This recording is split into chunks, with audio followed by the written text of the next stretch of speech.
Guys, in today's video I talk about how to fix TikTok keeps stopping problem. So the answer is easy. Just go to the settings and then scroll down to the apps section and then go to the search and search TikTok and then go to the storage, and here you will find this clear cache option. Click on it. Now you can go check it if it works, and if it didn't you can try to restart your phone or turn the Wi-Fi off and on, or the Bluetooth or the airplane mode. Also you can try to clear data, but be careful. If you clear data, all the TikTok's data will be deleted. This includes all files, the settings, the accounts, the databases, etc. So be careful if you wanna clear your data.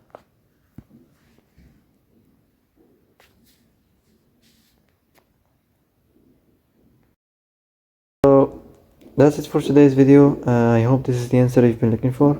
If you like this video, don't forget to like and subscribe, and see you in the next video.